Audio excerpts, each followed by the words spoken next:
Hi guys, in today's video we're going to talk about the ultimate guide to selling your HDB flat. So basically, some people will be looking to sell only, some are looking to sell and buy. So in this video, I'm going to talk about both of it. So why watch this?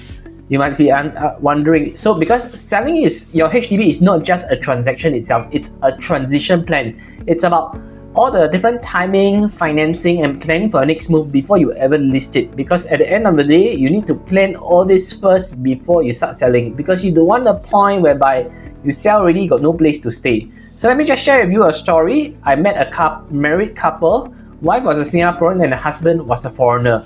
The wife was earning about 1,000 a month. However, the husband was earning 20,000 a month. So they want to sell their HDB to buy another HDB.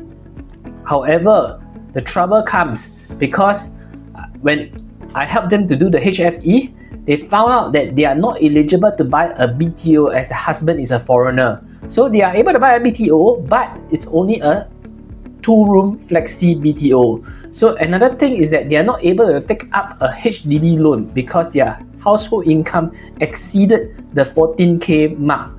And they are not able to take a bank loan as the bank only assess the wife income of 1K and finds it too low to give them any loan at all. So I advise her it's better not to sell as she'll be ultimately homeless. And she mentioned that she didn't know about all these rules and regulations and so many hidden tricks. So in today's video, I'm going to share everything you need to know about selling your house itself. So who is this really for? You may ask. So it's primarily for HDB upgraders looking to upgrade to condo and private property, or for sellers who got their BTO keys. So, or in general, anyone who is unsure about selling or CPF refund, timeline, eligibility, and so on and so forth. So the next step is I want to share with you how do you check your HDB portal, because you need to first meet the very important criteria, which is meet the 5 years MOP period. And you don't always assume, always check first. So you go into your HDB portal, then log in with your SingPass. Under HDB portals, you go to My Flat, Purchase Flat, HDB Flat Details. So once you click onto that already, you will come to a point whereby it will show you this part where it says your particular block, how many room size, room type, flat type, and the room floor area, and it will show you clearly you have met the MOP or minimum occupation period. So once you see this, you know that you confirm can sell the property. So before we go further, if you find so far all the contents is useful and helpful, please subscribe, like, or even comment in the video below. So next, I will share with you 3 financial checks you need to do before selling your property. So the first thing is that what you sell is not what you keep, because there are other fees you might not know at the end of the day. So like for example, all the different fees such as legal fees, agent fees, application fees, town council fees, property tax. There are many different fees you need to know. Later I'll break it down for you as well. So number 1, outstanding HDB and bank loan. Because this, you need to check this to ensure how much money you'll be returning back to your bank loan or HDB loan, so that before you are able to refund the money back to your CPF. And when I say refund back to your CPF, it means refunding back to the accrued interest and also the interest for all the owners as well that is being used in CPF as well. The third will be the legal fees and miscellaneous fees. So if you use a HDB loan, you can use HDB lawyer. Usually it's about $500 to $600 the legal fee, sometimes even lesser depending on the room type itself. The miscellaneous fees will be the $80 application fees and the other paperwork fees as well. Okay, and ultimately you're able to calculate your net sales proceed. Okay, so example, if let's say you sell a property 500K, your outstanding loan 100K, your CPF accrued interest is 200K, your gross balance will be about 200K. 500 minus 100 minus away 200. Okay, and then you have your legal fee, agent fee, HDB application fees. Total left over will be about $187,620. Of course, this doesn't include all the HDB resale levy, because the HDB resale levy is only applicable if you buy another BTO subsidized flat. Okay, so if you're unsure how to calculate the true proceed, just WhatsApp me. I'll break it down for you. My number is over here. So the next thing you should do is plan before you sell. Ask yourself these questions: should you sell first or buy first? Would you need a bridging loan or a contra facility? Okay, what is bridging loan? Bridging loan is basically taking additional loan from the bank to help you secure the new house first before you give the key for your current house that you sell. So when do you need a bridging loan? It's when you are selling and buying and you're taking a bank loan. Sometimes you're able to use a contra facility. Why do you need a contra facility? Is basically you're also buying and selling, but all the transactions is all happening at the same day, such that you give the key to your buyers, and also you take the keys from your sellers as well. That's when you have a contra facilities. So do you need extension of stay, such that after selling you have an extension to stay out for additional 3 months or 2 months, and so on and so forth. Later I will have a timeline plan to show you how everything works out step by step. So are you able to get the next housing loan? This is very crucial, because if you're not able to get the next housing loan, then it's better not to sell, because what if you sell already, you have no place to stay? Okay, do you know where you want to buy? Because if you do not know where you want to buy, sometimes you'll be very kanchiong, because the time that you have to buy might not be very long also. Unless, of course, you have another temporary place to stay. And you also need to match the timeline of your purchase and your selling as well. So let's just go through the entire time frame, how it works. So when you sell the HDB, the first steps you need to do is to do an intent to sell. Intent to sell, simply it's a practice to let HDB knows that you are intending to sell, and only 7 days later you are able to issue out the paperwork to your buyers. So there is a marketing period. Sometimes it will be 1 month, sometimes it will be 2 months. Fastest I had was 7 days only. So when you found a buyer, they'll give an option fee of $1,000, and then you have to wait 3 weeks for them to exercise. After they exercise, we can exercise, and then they will give us another $4,000. So this $1,000 and $5,000 total cannot exceed $5,000. It means 1,000 plus 4,000 over here, or $1 here, 4,999 over here. Or sometimes it could be just 1,000 here and 1,000 over here. It's up to negotiation, because at the end of the day, you'll get back your full amount when you complete the entire purchase. So sometimes we will do an immediate submission, or sometimes could be a 30 days or 60 days, depending on the situations as well. Then we will apply to HDB. That's when you need to pay the $80, and within 2 to 4 weeks time, you will need to HDB will reply, and HDB will accept the completion date. So when HDB accepts, right, 8 weeks later will be the sales endorsement. So after HDB accept, 8 weeks later will be the sales endorsement. In between, there is this thing called endorsement period, whereby HDB will want you to verify and check through everything is proper in your HDB application form. Sometimes some buyers will some sellers will request for extension. That's when your 2 to 3 months extension starts from here. It extends all the way here. So this is purely for selling. So if you do not have any, if you're not buying, this is the time when you get your keys and your this is purely for selling.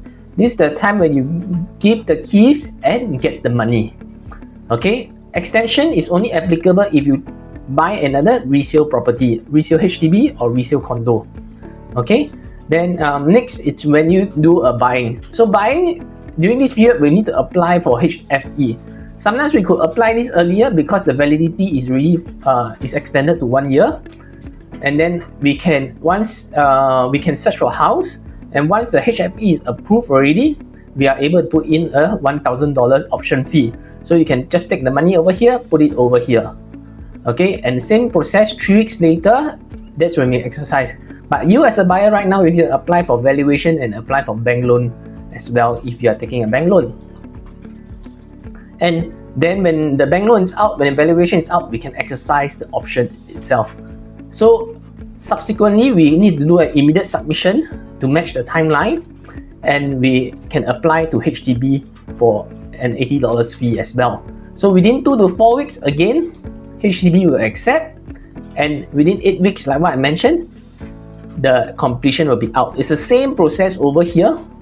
It's the same process over here as well. So completion. But what's crucial over here is that your buying completion, right, this particular completion date, which is over here, has to be at least 3 weeks from this sales completion. The reason why 3 weeks is so that you have enough time and money to go back in and out.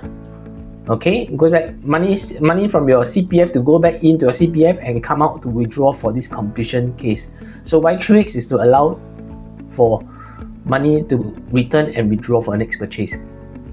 So far, I hope everything has been good and you're liking everything that we have showed you. Please help by subscribing, liking, and comment in the video below.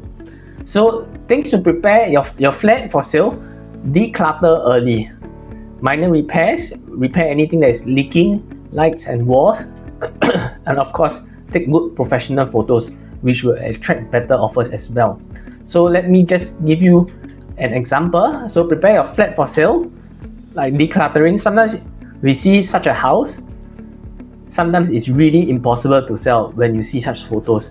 But when you do something better, like changing the photos to this, it might help a lot. So in this case, it's really hard to declutter. Then we will do a lot of decluttering virtually to help our customers to be better. Okay? Then prepare your flat for sale. This is decluttering, another example as well. How you can see the difference between this and between this. So this two example will help you understand that if you see a property guru listings for this, you might not come to view, but whereas you see something that has been completely removed, or it's much more appealing as well. Okay, so prepare your flat for sale could also means doing some minor repair that is leaking, or have the house well painted as well. Subsequently, you are able to take good photos with it, and it will attract a lot of people to consider your unit also. So of course, marketing channels that works, your buyers isn't everywhere. So target wisely, because you will need to use both platforms to reach out, like Property Guru, 99.co, and so on and so forth, to find buyers that is eagerly looking for your property. And of course, using social media videos, Facebook videos, and Google Ads as well.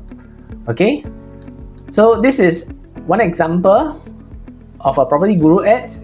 Putting out a Property Guru ad, you target intent, because people only looking at this area will find in Property Guru looking for this particular listing as well. Next, you also have videos to reach out to people in the social media through Facebook ads, through Google ads as well, YouTube ads as well. So at the end of the day, in terms of pricing, you need to price right and not high. Okay, so sometimes it's not about guesswork, but sometimes it's understanding what has transacted. So let me just run through with you this example. So let's say, for example, you have a property at 11 Teck Whye Lane. This is HDB map services. You are able to see they popped up over here, resale transactions within the last 200 meters of this block. So you can look at what has transacted between 420 to 528. Then you can sort according to date. Then you can see the last few transactions. So important thing to note, it's always look at the floor level, look at the lease commencement date, need to be similar, because like you see, this has a variance. This is 1998, this is 1978. So that's why you see there is a price difference. But when lease dates that is similar, will have similar pricing range, you can know the average price for the area is around 450 to 465. Okay, so that's something helpful for you to know as well. Next thing is of course, compare your neighbor's asking price, because when sometimes if it is slightly under market, there might be a high demand. So let me just show you an example. Property Guru, back to our similar example at Teck Whye Lane. So just now I was looking at 4-room property. So now let's just look at 4-room so that we do not confuse with other properties as well. Okay, 4-room. So back to Teck Whye, you can see that there is no listings. So when there's no listings, you need to expand your search to slightly bigger. Like what I mentioned just now, it's 1978, but we don't see any units that's 1978 here. So you can understand that when you compare, there is no similar product, so you have to zoom out to understand much more bigger, where there might be a lot more units that doesn't have. So when I zoom out again, it doesn't have because the area is generally much more older itself, much more older in that area as well compared to the other pristine units also. But we can see that in the area also, the lowest is 500k, 520, 520, but they are younger, 1989, 1996, 1987, 1996. So back to just now where I showed you, this is a 1978 property. So you can use this as a reference that the last transacted is around 450, 460. You can try the price at 480, 500k to see how's the market response first and take it further from there. Alright, so don't make the mistake of pricing what you want before understand the market, because at the end of the day, if let's say you price 600,000, whereas there are younger properties that's asking at 500,000, sometimes people might not consider your unit or to view at all even. So this is the whole step-by-steps that we've been through, and again, if you like what I've been sharing with you, please help me like and comment and subscribe below as well. So another thing you need to take note is, should you take up a HDB lawyer or private lawyer? It really depends on your loan type. If you are using a HDB loan, you can use a HDB lawyer. That's about 500 plus 600. If you are using a bank loan, you need to pay with a private lawyer. Then you need to pay about 1,008, 2,003 kind of price range itself. So you need to also know foreigners cannot buy HDB. And one more thing, you need to check the ethic quota whether can you sell to everyone. Let me just go back to that scenario that I showed you just now. So in the same map services, you can see there is this place that says ethic quota. So let's say for example you're a Chinese seller, so you can sell your flat to any buyer regardless of their ethnic race. Some areas might not be able to sell to all the different ethnic quota, so that's when you need to check it month by month. Okay, so common pitfalls to avoid when it comes to selling, it's don't sell without any buying plan. If you're going to buy, don't sell without any plan to buy. So second is assume that your CPF refund is instant. It's not going to be instant. It takes about 3 weeks to come, one or 2 weeks to come back, and another 1 more week to utilize as well. And don't overprice it, because if you do overpricing, it will just waste your time, because there might not be any people to view at all. Okay, so another thing is always check the buyer's eligibility. So make sure that your buyer have a HFE ready, because if they don't have a HFE ready, it's pointless for them to view also. And set the realistic timeline of your agent. Usually 3 months is a very good time to sell a property. So, and you buffer for cash for moving, like or taking a bridging loan also, because sometimes you need to do renovation, sometimes you need to pay for movers, pay for new furniture as well. So if you are totally not sure about everything, just WhatsApp me and I'll be there to guide you. Of course, I'm able to help you to do everything that we have discussed over here. Not sure, just WhatsApp me as well. So do help me to subscribe, like and comment. If you want to check out the next video about buying, you can check it out over here. I have the video over here as well. I share with you everything you need to know about buying. Alright, thank you, see you, goodbye.